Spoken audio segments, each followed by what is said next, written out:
A very good morning to you all and a warm welcome. Goeiemôre aan julle almal en baie welkom. Today is the 13th of January 2023 and I want to wish you all a very blessed year. I can't say to have a safe year because of all what's happening on social media. The time now is 0400 hours, 4 o'clock in the morning in other words, and the saying is the early bird gets the worm. So this year I've dedicated myself to get up earlier so I'm better prepared for the day. As always, please remember to press that like button, share, subscribe, and also press that notification button for our latest videos. Again, to mention, there's a few basics I always start off my streams with and close off with, and that is I enjoy your comments. It's very important that you comment so that I can use your comments to gauge the realities on the ground and the situation between ourselves. The topic today I'm going to talk about is called Danger Close 2023. It's time for us to zoom in, and also the honeymoon, as we always talk about, is over in the country.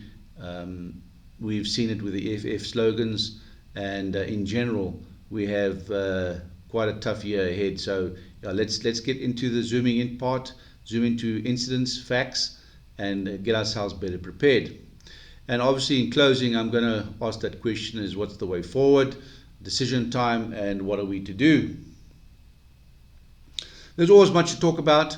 It's difficult to elaborate on lots of issues because there's not much time. Streaming is between 15 and 20 minutes. Go beyond that, then people don't tend to listen. So we've got to just focus on what's important and mention what is important.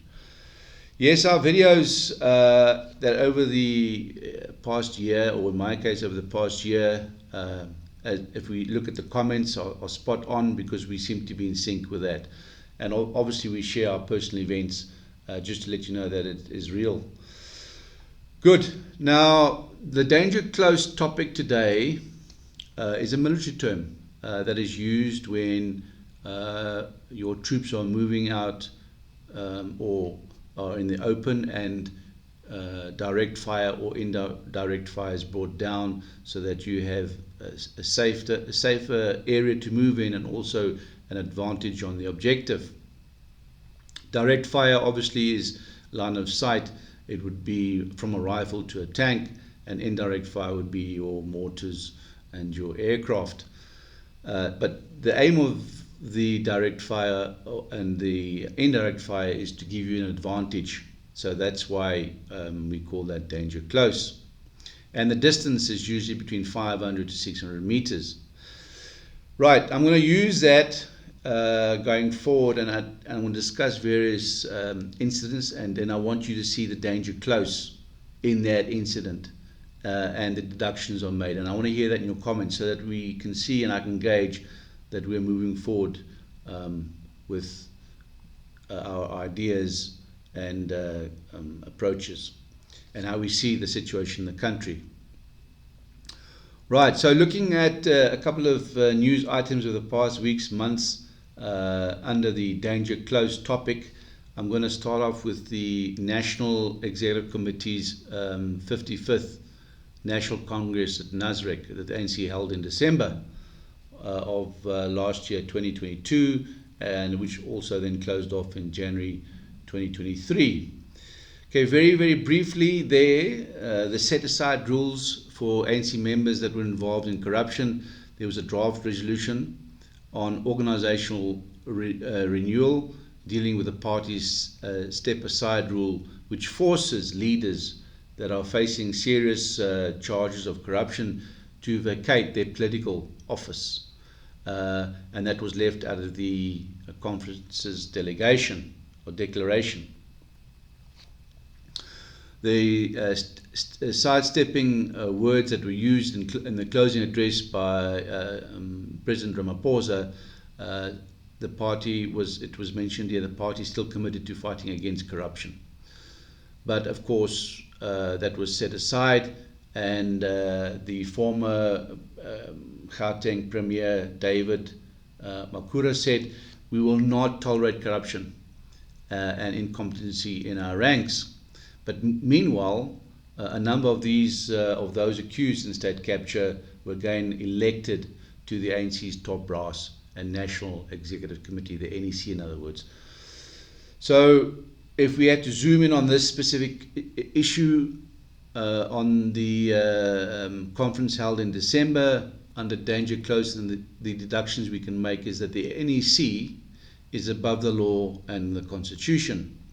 And of course the NEC, as you can clearly see with the facts presented, are a mafia organization. We've mentioned this time and time again.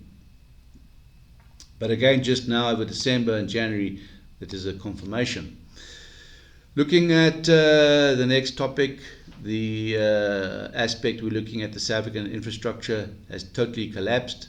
We're reading this daily, obviously with Eskom being the main focus point. We see that Andre de Ruyter was poisoned, or there was an attempt on his life. So we need to ask ourselves, the question is, why would you poison the CEO of Eskom when he's resigned? It's usually a situation where the people closest to Andre de Ruyter are actually the ones that know what's going on and want him removed.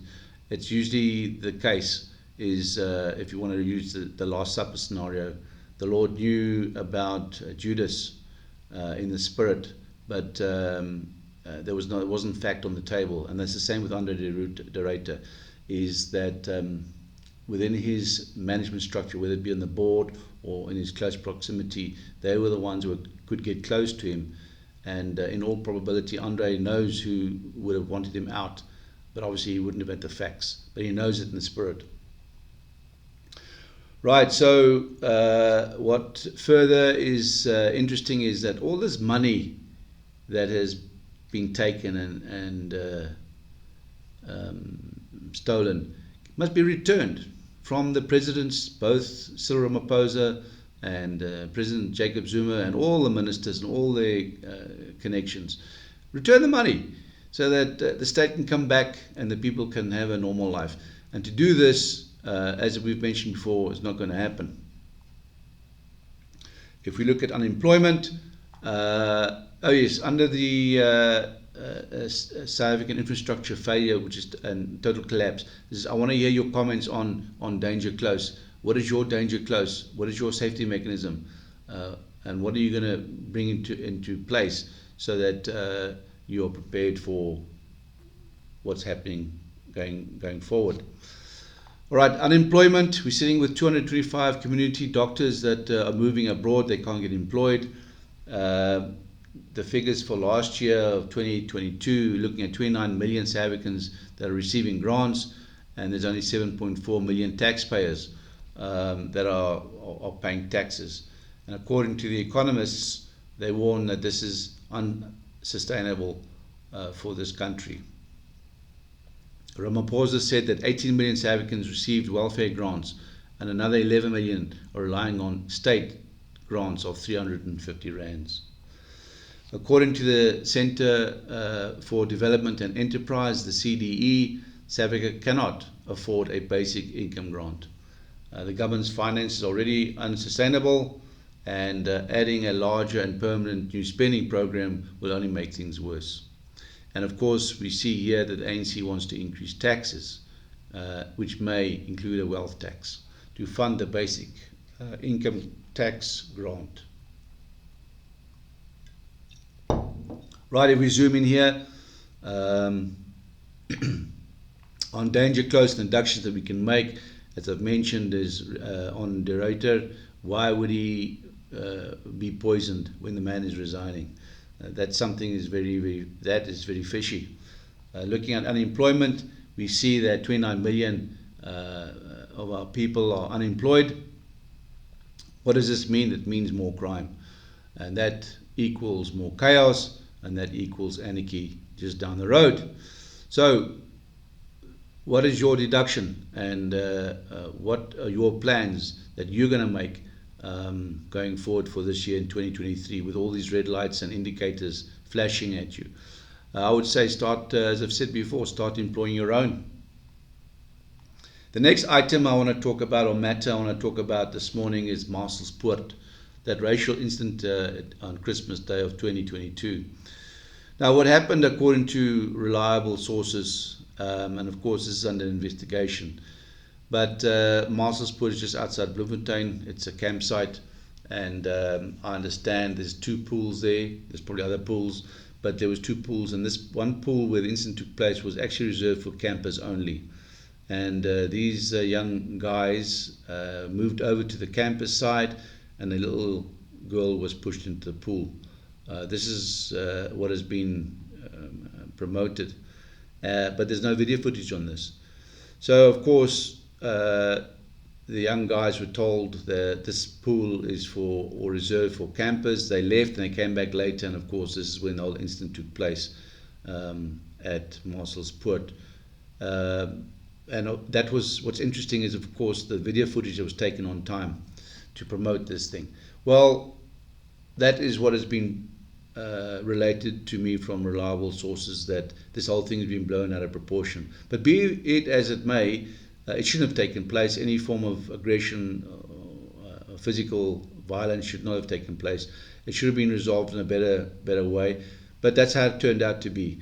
The problem is that our state president has said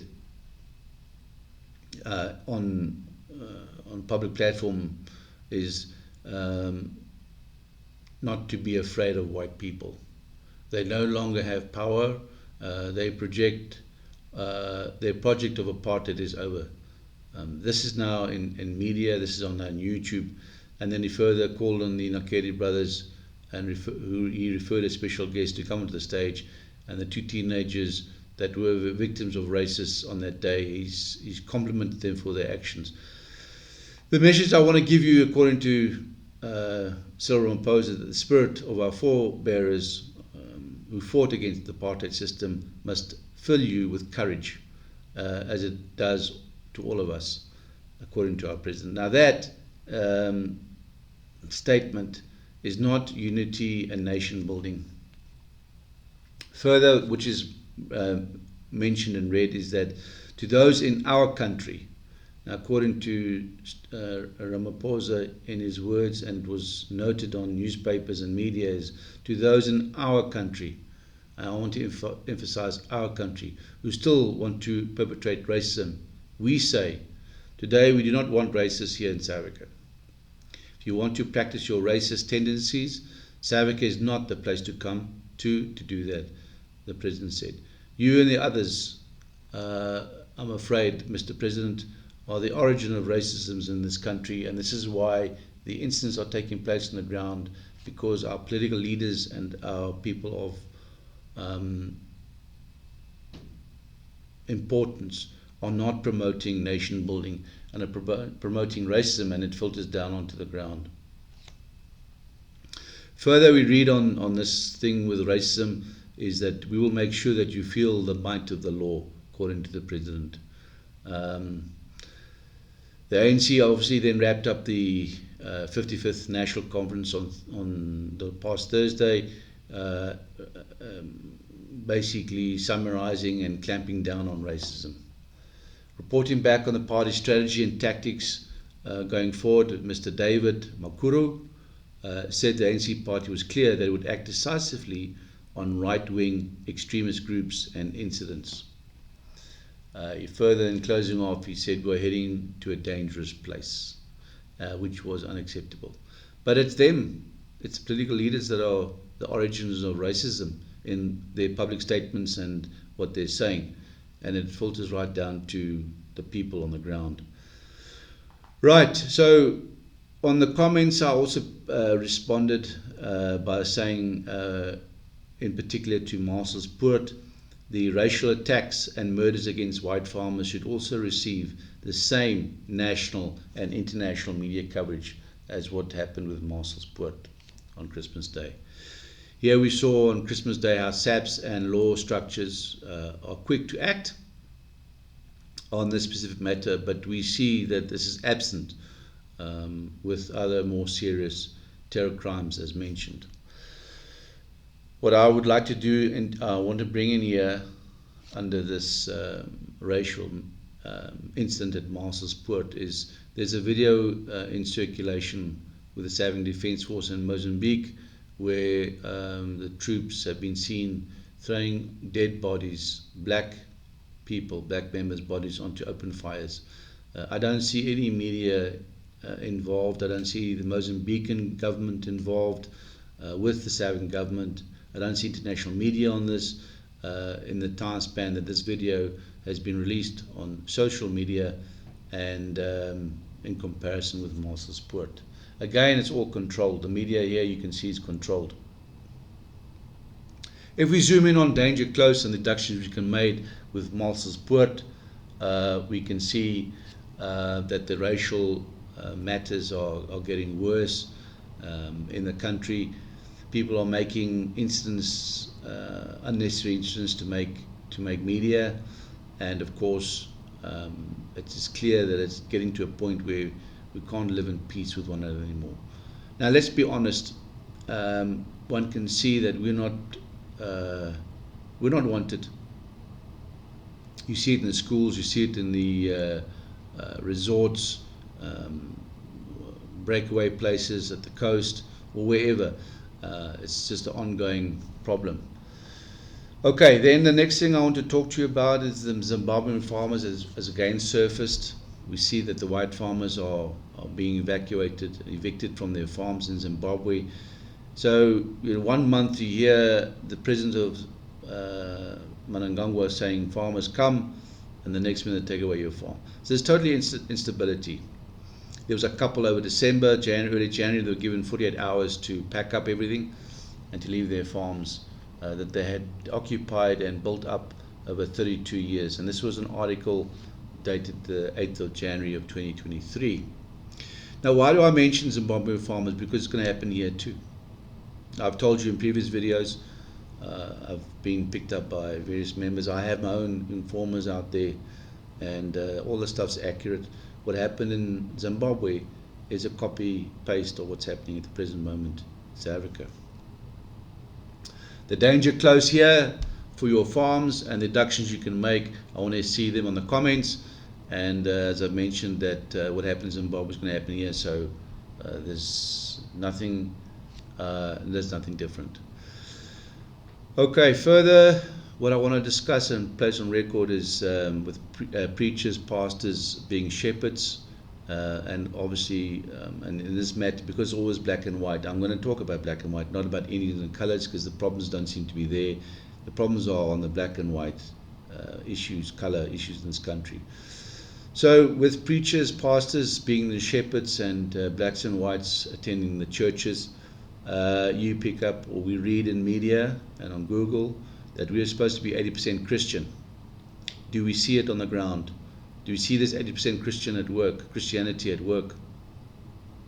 3 years ago, I tried to mobilize a couple of ministers together, to be exact in 2019. And the comments I got was, Pastor Angus Buckham never studied theology, so he shouldn't be practicing and preaching. But he is, because he studied theology. I think it was in Potchefstroom. But be it as it may, I just found that odd because, the Holy Spirit didn't attend any theology courses or colleges to be able to operate. And I see matters there not right, where preachers or reverends or pastors or dominees don't support one another, because when you're in the Spirit, you should be speaking all the same language, which leads me to the next thing. If I see things in the country not right, if I see the racial bars are getting worse, and I see our political leaders not doing their jobs, the preachers and who are the shepherds, including everybody that can see what's happening in the country, should be doing something, should be warning God's people and preparing God's people. But nobody seems to be doing that or saying that publicly. And that's what I'd like to hear on your comments. Why is this?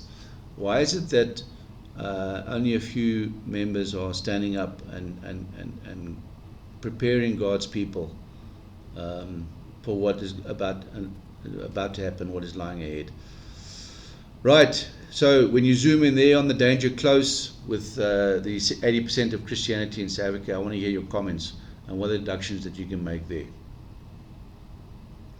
Right, so what do we do as a group? What's the way forward?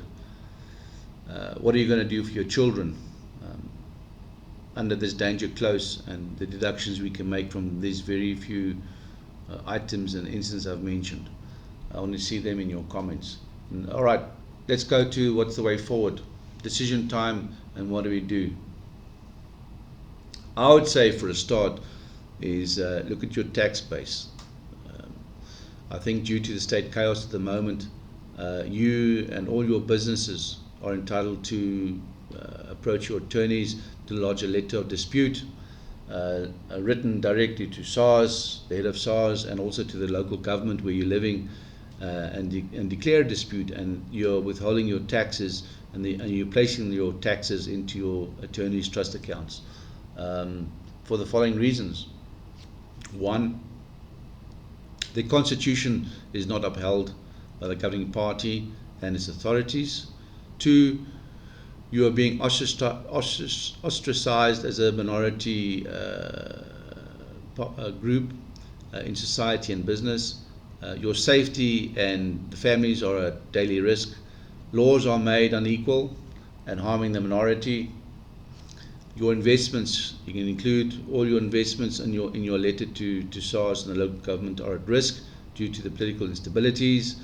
The racial elements and the radical elements are corrupting the economy with no future for your youth and our children. The Constitution by design is controlled by the elite only. As we can see, the NEC is above the law. They make the rules and operating like a mafia organization.